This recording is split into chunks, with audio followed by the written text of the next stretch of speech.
বিমল গুরুং এবং রোশন গুরিকেও ডেকেছিলাম, তারাও এসেছেন। তা আমরা এখানে পাহাড়ের ইন্টারলকেটরি নিয়োগ হয়েছে আমাদের ভারত সরকারের পক্ষ থেকে, সেই বিষয়ে আজকে আমরা বলছি না, আমরা তার সঙ্গেও আলোচনা করব।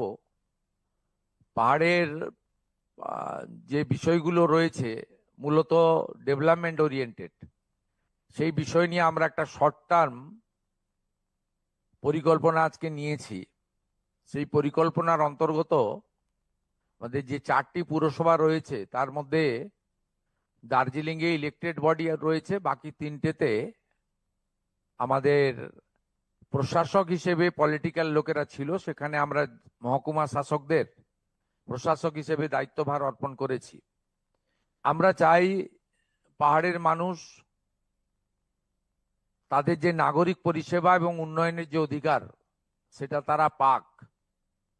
আপনারা আশ্চর্য হয়ে যাবেন শুনলে, গত অর্থবর্ষে 25-26-এ পাহাড়ের জন্য জিটিএর জন্য 180 কোটি টাকা বরাদ্দ দেওয়া হয়েছিল, কিন্তু তারা ইউটিলাইজেশন দেননি। 2026-27-এ 170 কোটি টাকা বরাদ্দ বাজেটারি প্রভিশন রাখা হয়েছিল, কিন্তু অ্যানুয়াল অ্যাকশন প্ল্যান না দেওয়ার জন্য তারা 1 টাকাও নিতে পারেননি। এর ফলে জিটিএর কাছে হোম ছাড়া, পুলিশ ছাড়া যে দায়িত্বগুলো অর্পণ করা আছে সেই কাজগুলো কিন্তু তারা কোনোটাই করতে পারেননি বা করার ইচ্ছা তাদের নেই। আমরা দ্রুততার সঙ্গে GTA principal secretary Shama Parveen মহোদয়াকে আমরা বলেছি যে স্থানীয় সাংসদ বিধায়কদের সঙ্গে পরামর্শ করে এবং যেগুলো প্রয়োজন রয়েছে স্কিমগুলো দ্রুততার সঙ্গে পাঠানোর জন্য। আমরা মিউনিসিপ্যাল অ্যাফেয়ার্সের সেক্রেটারিকে বলেছি যে মিউনিসিপ্যালিটিগুলোতে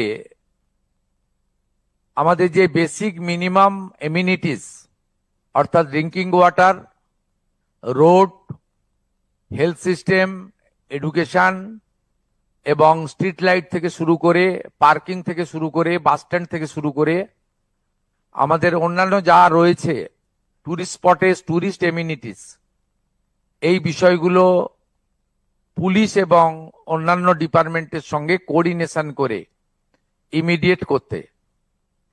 আমাদের উত্তরবঙ্গে প্রায় 25টা মতো বড় চা বাগান দীর্ঘদিন ধরে বন্ধ আছে। এর ফলে হাজার হাজার চা শ্রমিক বেকার হয়ে আছে। আমাদের মাননীয় প্রধানমন্ত্রী 2021-এর বাজেটে চা শ্রমিকদের জন্য স্পেশাল প্যাকেজ দিয়েছিলেন 1000 কোটি টাকার। সেই প্যাকেজ অনুযায়ী রাজ্য সরকারের কিছু ভূমিকা ছিল, কমিটি বানাতে হতো, তারা সেটা বানাননি।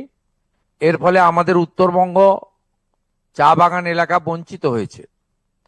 ইতিমধ্যে আসাম সরকার এই কর্মসূচির সুযোগ নিয়ে তারা 370 কোটি টাকার কাজ করেছেন, কিন্তু আমাদের গত সরকার বন্ধ চা বাগানের শ্রমিকদের প্রতি উদাসীন ছিলেন, যেহেতু তারা তাদের ভোট দিতেন না, তাই তারা এই সুযোগটা নেননি। আমরা টি বোর্ডের deputy chairman is mister Murugan সাহেবকে এখানে ডেকেছিলাম, তিনিও এখানে আছেন।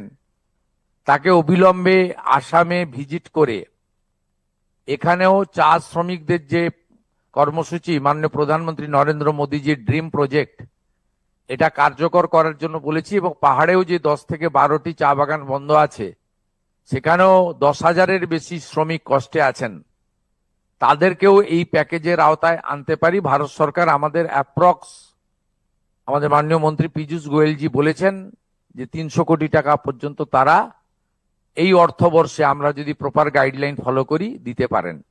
আমরা চাই এই 300 কোটি টাকা দিয়ে আমাদের হিল থেকে তরাই পর্যন্ত চা শ্রমিকদের কল্যাণ করার জন্য। আমাদের গতবারে যে ডিজাস্টার হয়েছিল তাতে 100টা মতো বাড়ি আমাদের ভেসে গেছিল বা তারা শেল্টারলেস হয়ে গিয়ে এখনো তারা কমিউনিটি হলে রয়েছে। সেই বাড়িগুলোর জন্য জায়গা ইতিমধ্যে জেলা প্রশাসন বরাদ্দ করেছেন, কিন্তু বিগত সরকার অর্থ দেননি। 10টা বাড়ি মাননীয় সাংসদ রাজু বিস্তার উদ্যোগে কিছু সিএসআর কর্মসূচি থেকে তাই তিনি করতে পেরেছেন তার ব্যক্তিগত উদ্যোগে। বাকি 90টা বাড়ির জন্য আমরা আজকে 3 লক্ষ টাকা করে এখানে বরাদ্দ করলাম। জেলা শাসক মহোদয়া দ্রুততার সঙ্গে এই বাড়িগুলো নির্মাণ করবেন এবং স্থানীয় বিধায়ক ভরত ছেত্রী তিনি এই বিষয়টা উত্থাপন করেছেন, সেটা আমরা আজকে এখানে সিদ্ধান্ত নিয়েছি। এর বাইরেও বেশ কিছু অভিযোগ আমাদের আছে জিটিএ নিয়ে। একটা হচ্ছে টিচার রিক্রুটমেন্ট স্ক্যাম। সেই টিচার রিক্রুটমেন্ট স্ক্যামে প্রায় 400-র বেশি টিচারকে অবৈধভাবে নিয়োগ করা হয়েছিল। কলকাতা হাইকোর্টে মামলা ছিল এবং সেখানে সিবিআই ইনভেস্টিগেশনের অর্ডার হয়েছিল। তদানীন্তন রাজ্য সরকার সুপ্রিম কোর্টে গিয়ে এই মামলায় স্থগিতাদেশ দিয়ে রেখেছেন। আমি মাননীয় সিএস মনোজ আগরওয়ালজিকে বলেছি যে আমরা এই মামলা থেকে এক্সিট করে যাব, রাজ্য সরকার বেরিয়ে আসবে, তাহলে স্টেট গভর্নমেন্ট হাইকোর্টের যে অর্ডার সিবিআই ইনভেস্টিগেশন সেটা চালু হয়ে যাবে এবং এর সঙ্গে যারা যুক্ত তাদের সিবিআই ইনভেস্টিগেশন করে তাদের আইন অনুযায়ী ব্যবস্থা নিতে পারবে কোর্ট অর্ডার অনুযায়ী। এটা আমাদের 1 নম্বর সিদ্ধান্ত রিগার্ডিং করাপশন। সেকেন্ড হচ্ছে এখানে গোর্খা জনমুক্তি মোর্চার পক্ষ থেকে আমাদের অমৃত প্রকল্পে প্রায় 1200 কোটি টাকার ওখানে জল কানেকশন নিয়ে একটা অভিযোগ দিয়েছেন, আর জিটিএর জেনারেল কিছু দুর্নীতি নিয়ে অভিযোগ দিয়েছেন। একটা সিএস এর মাধ্যমে হোম সেক্রেটারিকে আমরা বলেছি একটি স্পেশাল ইনকোয়ারি টিম পাঠাতে, 7 দিনের মধ্যে রিপোর্ট আমার টেবিলে আসবে। আরেকটা সিএস এর মাধ্যমে আমি মিউনিসিপ্যাল অ্যাফেয়ার্স এর সেক্রেটারিকে ডাইরেকশন দিয়েছি, তিনিও 7 দিনের মধ্যে অমৃত প্রকল্পে যে দুর্নীতি হয়েছে সেটা জানাবেন। আপাতত যে এজেন্সি কাজ করেছে তাকে যতক্ষণ না ইনভেস্টিগেশন কমপ্লিট হয় ব্ল্যাক লিস্টেড করার জন্য আমরা আজকে এমইডি সেক্রেটারিকে আমরা ডাইরেক্ট করলাম এবং তিনি পিএইচই কেও জানিয়ে দেবেন যাতে যতক্ষণ না ইনভেস্টিগেশন কমপ্লিট হচ্ছে এই এজেন্সি ব্ল্যাক লিস্টেড থাকবে।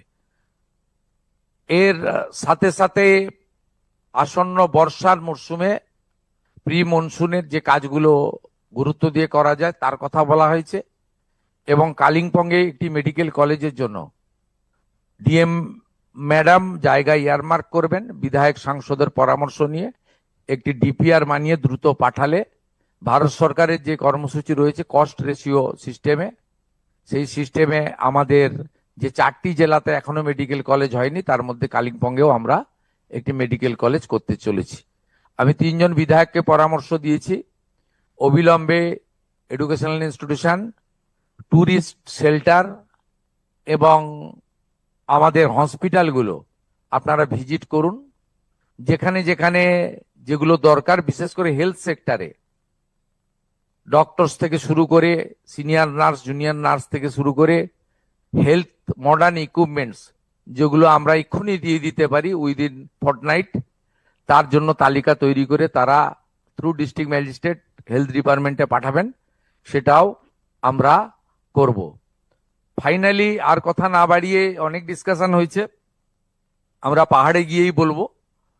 আমি এখানে আগামী 2 তারিখে টি বোর্ডের ডেপুটি চেয়ারম্যান পাহাড় ভিজিট করবেন, আগামী 7 তারিখে মিউনিসিপ্যাল অ্যাফেয়ার্স এর সেক্রেটারি প্রিন্সিপাল সেক্রেটারি তিনি পাহাড় ভিজিট করবেন, আর আগামী 10 দিনের মধ্যে ডিজাস্টার ম্যানেজমেন্টের প্রিন্সিপাল সেক্রেটারি পাহাড় ভিজিট করবেন এবং সেখানে তিনি আমাদের এনডিআরএফ এবং অন্যান্য সেন্ট্রাল এবং স্টেট এজেন্সির সঙ্গে মিটিং করে কুইক রেসপন্স টিম তৈরি করে রাখবেন, যাতে গতবারে দুর্গাপুজোর সময় আমাদের অক্টোবর মাসে যে ডিজাস্টার হয়েছিল সেই রকম ডিজাস্টার আমরা আশা করি, আমাদের ঈশ্বর করুণা করবেন, এ ধরনের ঘটনা ঘটবে না।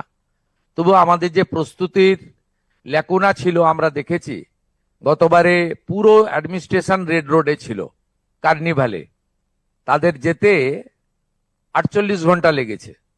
ঠিক আছে, তখনকার মুখ্যমন্ত্রী কার্নিভালে তিনি পার্টিসিপেট করবেন ঠিক করেছিলেন, কিন্তু সবসময় পলিটিক্যাল লোকদেরকে যে সঙ্গে সঙ্গে যেতে হবে এমন কোনো কথা নেই। না, আমরা দেখেছি যে পাহাড়ের প্রতি অবহেলা, chief secretary, home secretary, DGP সবাই রেড রোডেই ফেস্টিভ্যালে পার্টিসিপেট করেছেন। পাহাড় অবহেলিত হয়েছে। 48 ঘন্টা পরে স্টেট গভর্নমেন্টের অ্যাডমিনিস্ট্রেশন, মানে সিনিয়র অ্যাডমিনিস্ট্রেটর যারা, তারা পাহাড়ে পৌঁছেছেন। তাই এই ধরনের ঘটনা যাতে পাহাড়ের সঙ্গে না হয়, এটা দেখা আমাদের কর্তব্য।